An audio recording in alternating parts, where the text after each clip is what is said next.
4 Democrats and 1 Republican are running for 2 seats on the Story County Board of Supervisors. The candidates answered 7 questions the Tribune will publish weekly leading up to the primary election on June 8th.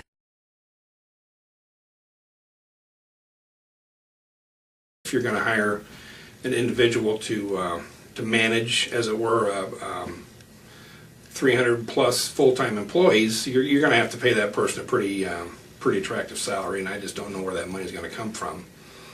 The other thing that you have to keep in mind is that the Board of Supervisors, other than some budgetary responsibilities, really has limited authority, if any authority, over any other elected official in the county. And it is not the board's position to tell those other elected officials how to run their departments.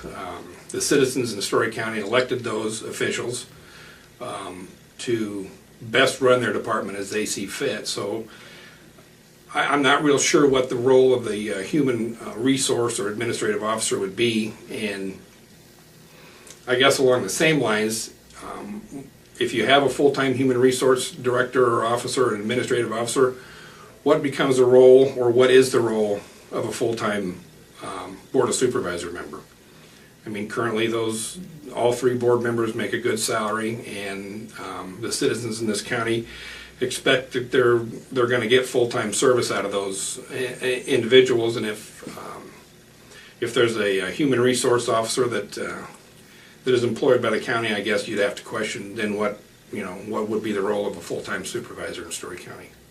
I preached the county manager pretty hard, and I was pretty convinced on that, but talking to a lot of people in Story County here in the last 45, 60 days as I decided to run, they've changed my opinion on that a little bit.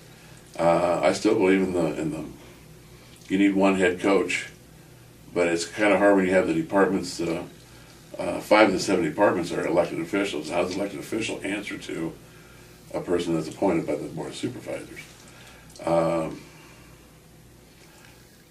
I guess at this point I'd like to see a very strong human resource person that has a background in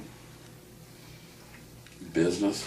You know, everyone says, well, look at the city of Ames, they have a city manager, but everybody works for that city manager. In county government, we have our elected officials, and they follow county policies, but they also have their own mandated duties. Whether you have a manager or not, you're not going to change that part of the structure. And I think it's more of a priority for the county to maybe it's somebody that can do both. But right now we have a lot of human resource issues. I think it's a full-time job. I just think that's a priority over a county manager. I also think if you have the right board members, I would think that I could do a lot of the things that a county manager would do in terms of make decisions and evaluate budgets and things like that, for a lot cheaper than a county manager, frankly. I am in favor of going to professional county management. I think when you're talking about a $40 million budget, that's where we need to be. I would hate to think that elected officials,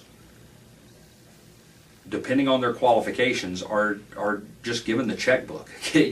I would like to think that there's professional management that make great recommendations, and that ultimately the representatives of the people, in this case the supervisors, make decisions based on those recommendations, rather than us expecting the supervisors to be experts in areas that they clearly are not experts.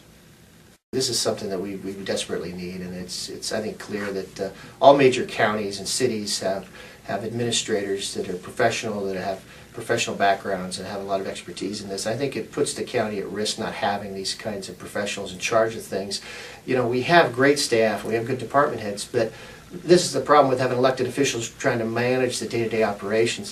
They're typically not that good at it, and we have a tremendous needs for professionals to manage our budget and finances.